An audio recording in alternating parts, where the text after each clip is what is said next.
the truth of the matter is that once you hit 45, the options shrink. Okay, so you don't have as many options as a younger person. However, there is still hope for people who want to come into Australia above the age of 45. Hey guys, welcome to another edition on Immigrate with Ammy. Thank you so much for always watching my videos. You guys rock. Today, I've got an important guest. Her name is Chioma. She's a Nigerian immigrant living in Australia.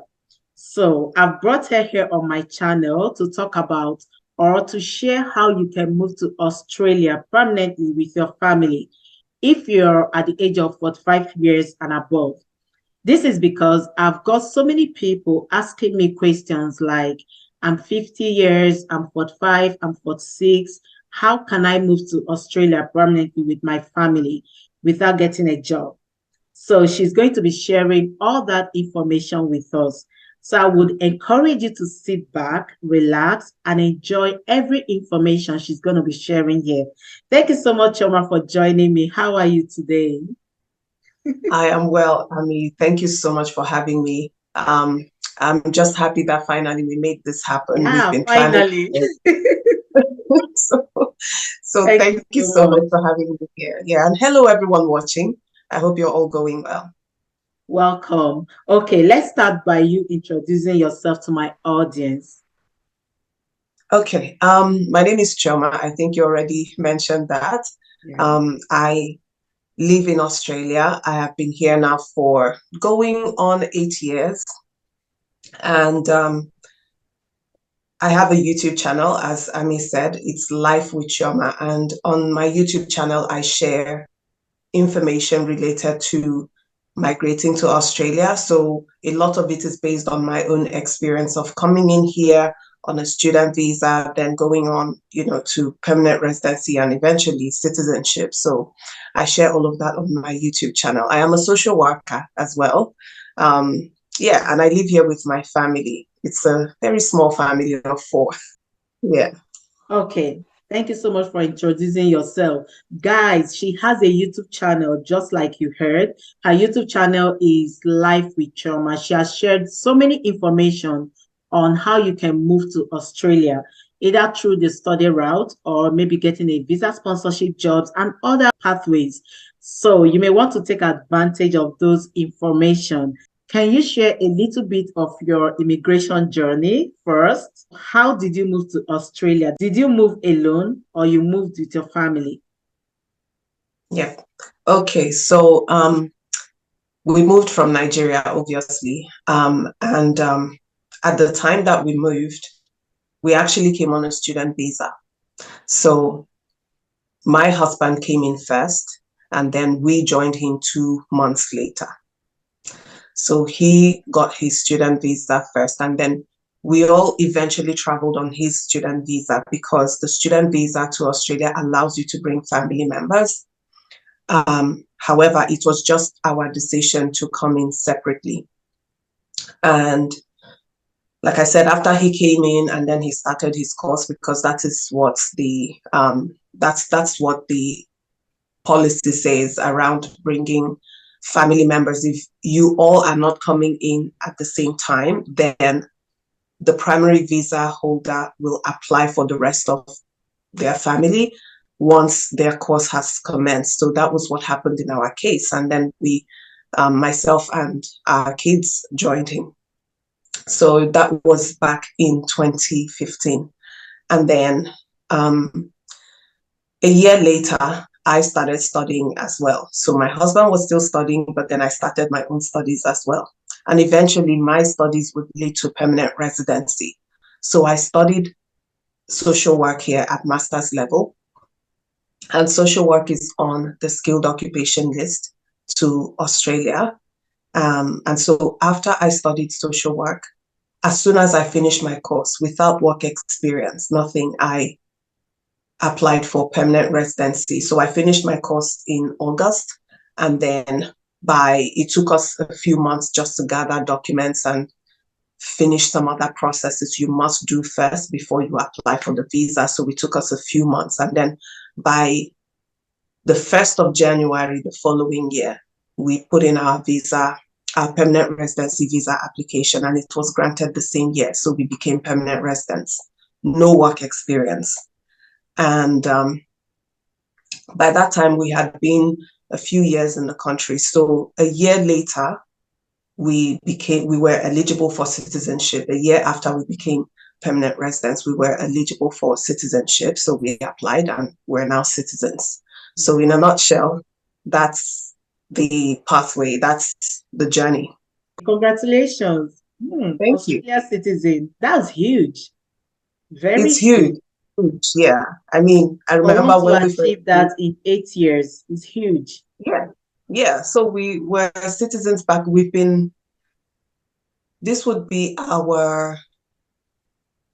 This is 2023. Okay, this would be our second year, going into our third year of citizenship. So it's happened now for a while. Yeah, but it was a very straightforward process. Like everything we read about regarding the process applied exactly the same in our situation. There were no surprises. We knew when we would be eligible for what, the eligibility, everything. So we just followed our plans very carefully and everything happened just as we planned. It's a bit expensive here compared to some other countries, obviously, but I feel like the high wage balances things out really well. So Australia is a place where you can make a really good life for yourself. I don't have any regrets, no regrets whatsoever coming here. And if I had to do it all over again, I will still come here. So moving on with everything you've shared, what are the pathways or visa options that people can use to move to Australia? And I'm talking about people who are between the age of 45 years and above. Yep. The truth of the matter is that once you hit 45, the options shrink. Okay, so you don't have as many options as a younger person. However, there is still hope for people who want to come into Australia above the age of 45. The thing is that you have to be a bit creative around how you navigate the process at that age, because obviously, like I said, the usual pathways are not very accessible for you at that age. Let me start off by just saying that there will not be a path to direct permanent residency through the usual visa options. However, there are still a few. The first one would be the Global Talent Visa, which is the visa 858. It's a permanent residency visa. It is not age restricted. So anyone can apply for it. However, if I am being completely honest, the 858 visa is not very accessible because the conditions are really steep. The conditions require that you must demonstrate exceptional talents or exceptional experience in particular fields or in particular industries. It might be a sport or a kind of art or in academia and research.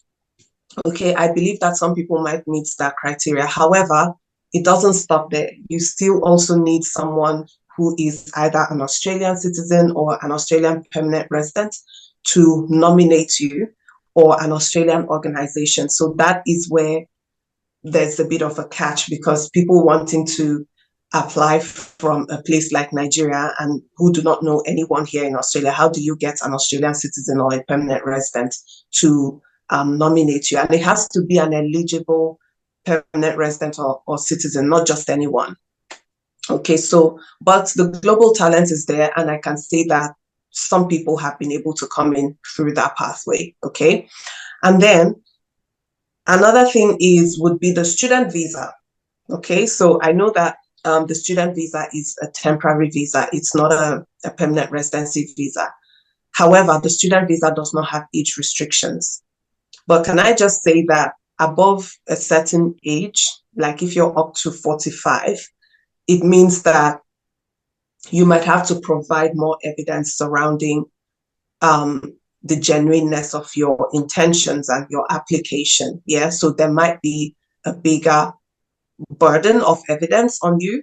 However, if you are 45 and you've been working consistently in your field, and I believe you might be in a better position to meet those conditions than someone who has no experience whatsoever.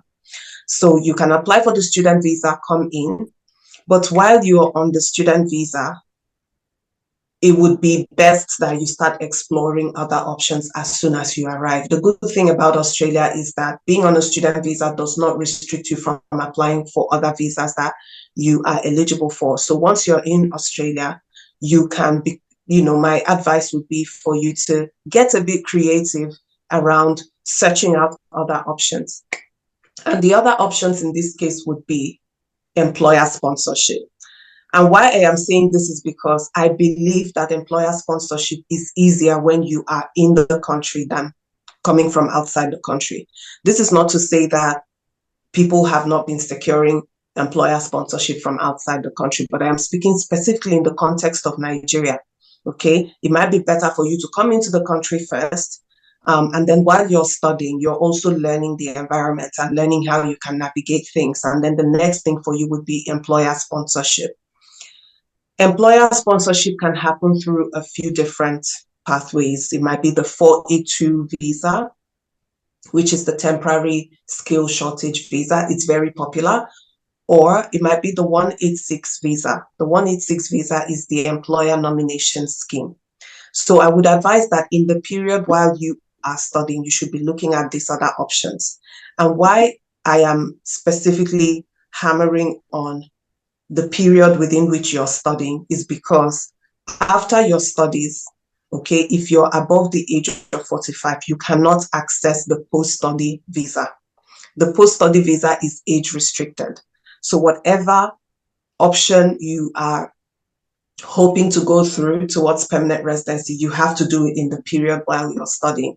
As I said, the good thing is that Australia does not restrict you in terms of not being able to apply for another visa just because you're on a student visa. If you come in on a student visa today and you discover that you're eligible for one of the permanent residency visas, you can apply straight for that permanent residency visa. Once it's granted, you abandon your studies if you do not want to continue. So yeah, it's like that. Nothing stops you from doing that. It's perfectly legal. There's nothing wrong with it. So that's another way to go around it. And I know that you mentioned at the beginning that you were after, maybe people have been asking you questions about how to come to Australia, become a permanent resident without employer sponsorship. The unfortunate thing is that most of the other pathways I'm going to mention going forward are linked to employer sponsorship. So it's just that thing I said at the beginning about how from the age of 45, your options shrink a little bit. So, you don't have as many options as someone who is younger.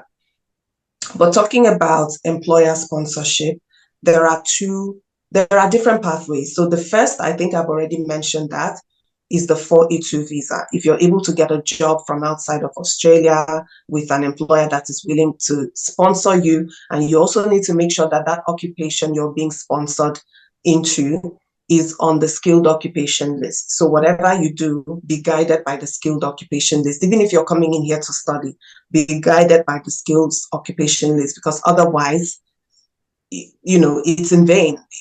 If you come in here and your occupation cannot be linked back to anything on the skilled occupation list, then you can't even apply for any of these visas in the first place. So going back to what I was saying about the 482 visa, once you find an employer who is willing to sponsor you and you come in here, the usual arrangement is that you work for them for 3 years. And then after 3 years, your employer can nominate you towards the permanent residency visa, which is the 186 visa. The 186 visa is the employer nomination scheme. You finish on the 482 and then they nominate you towards the 482 visa. Another very important thing I would mention here is that if you're coming under the 482 visa at that age, please make sure you're coming under the labor agreement stream. The 482 visa has, I think, 4 streams. There's the short-term stream, medium-term, labor agreement, and then subsequent entrant. Make sure you're coming under the labor agreement stream. And why I say this is because The labor agreement is a contract that your employer would have with the Australian government and certain employers. And there are different types of labor agreements. The labor agreement just allows the employer to sponsor workers from overseas. And this would usually be in areas of very critical shortages. Okay, so areas where employers generally are just struggling to find people to work. In that case, they would apply to the government just to say to them, listen, we can't find people locally. We want to be able to bring people from overseas. And then the government will approve that and issue them a labor agreement.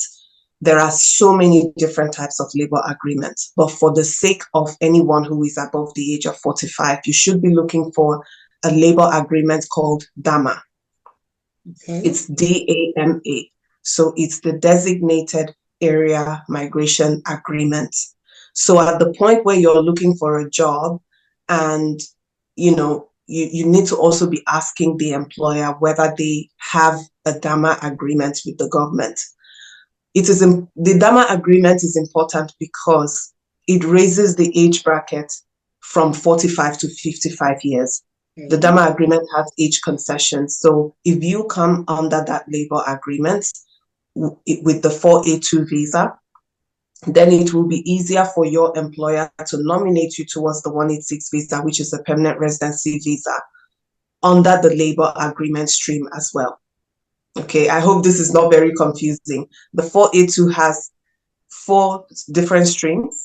The labor agreement is one of those streams. And then the 186 visa also has 3 streams. There's the direct entry stream, the labor agreement stream, and I think the subsequent entrance stream, if I'm remembering correctly. But for anyone who is 45 years and over, you are targeting the labor agreement stream, both for the 482 and the 186, because the 482 will transition into the 186 and it has to be through the same labor agreement stream.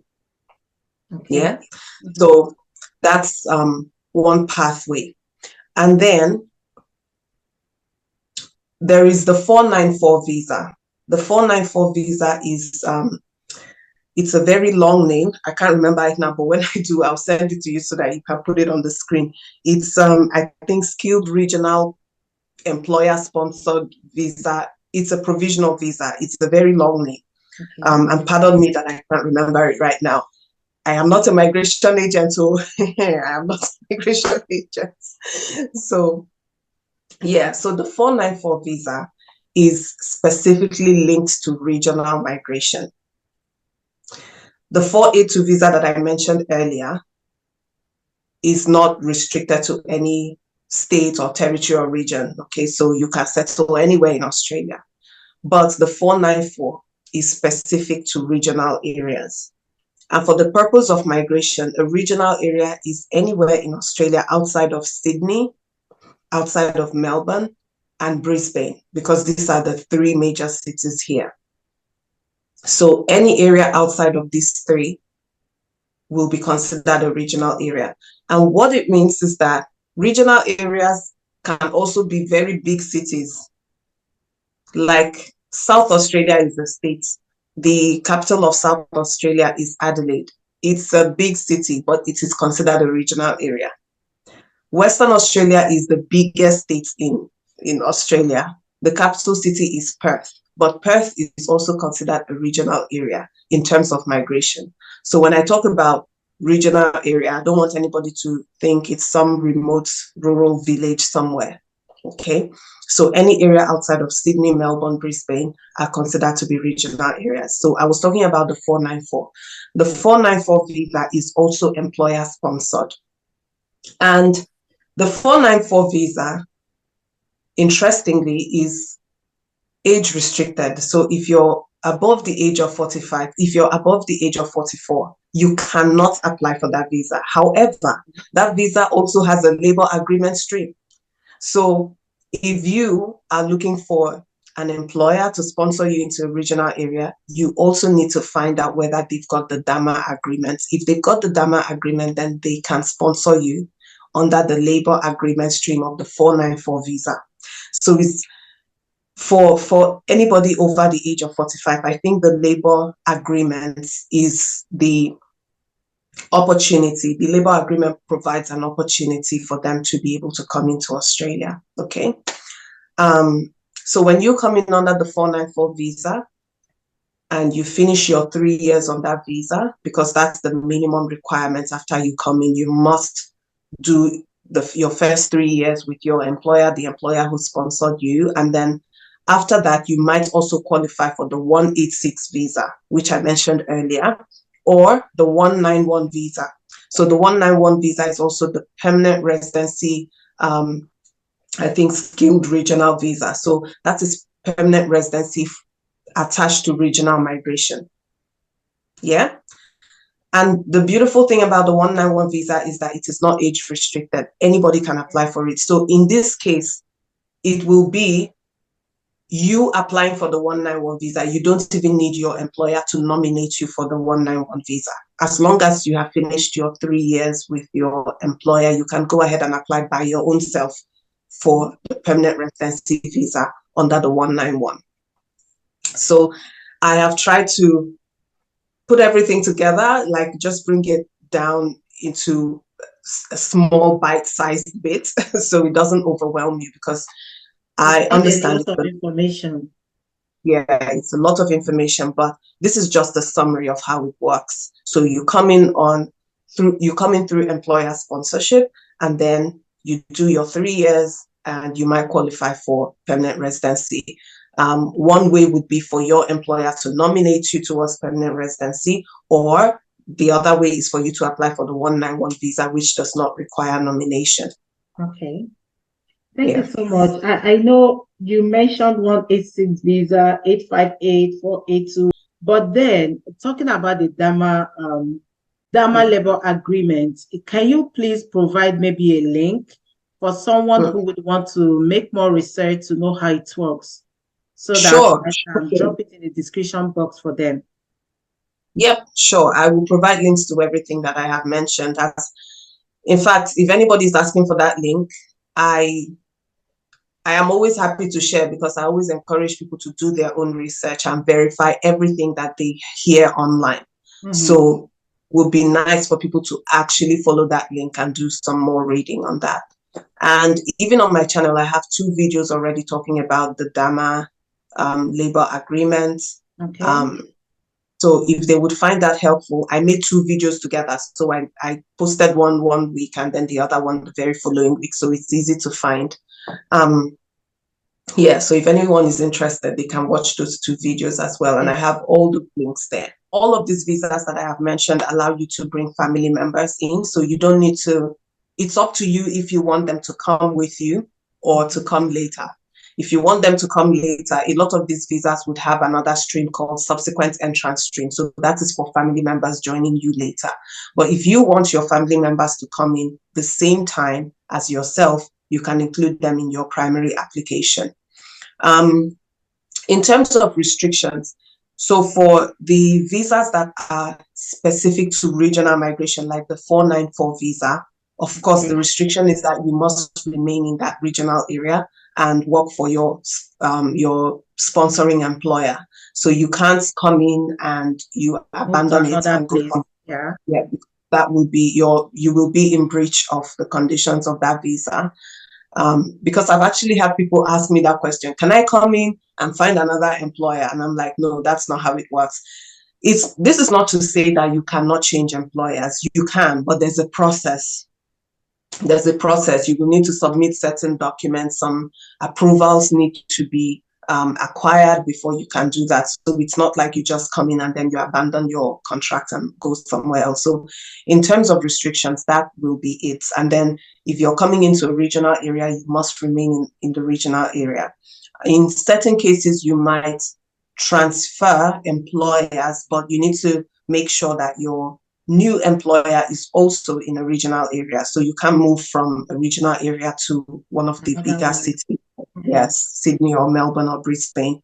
If the visa is not a permanent residency visa, then you will not have access to benefits that permanent residents have access to. So yeah, that's it. Yeah.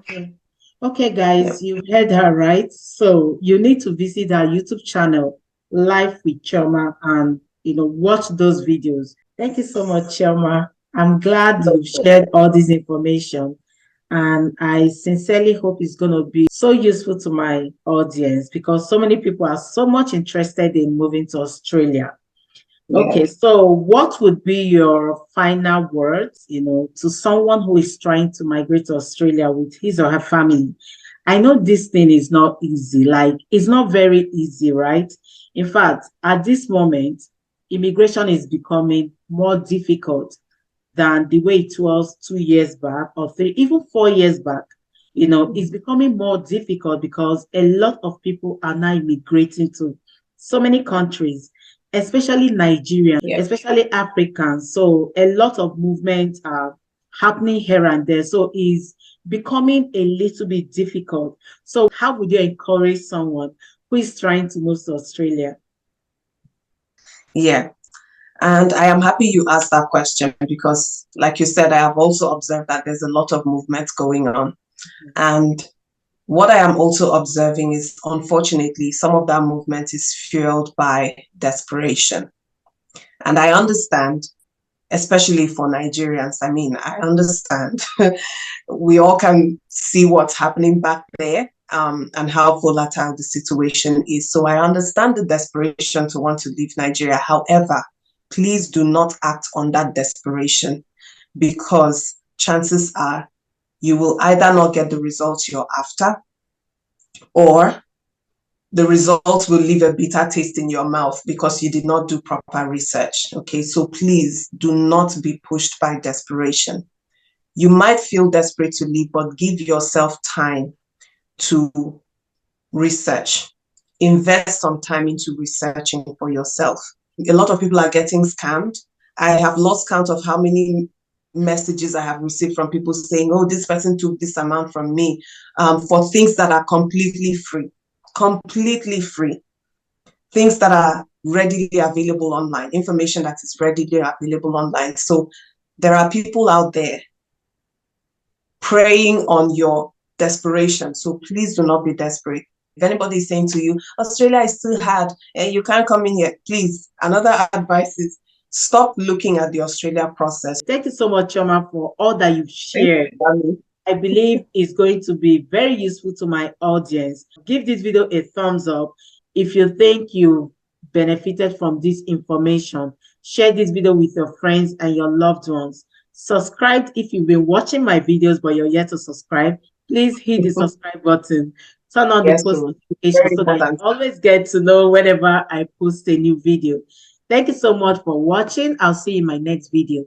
Bye.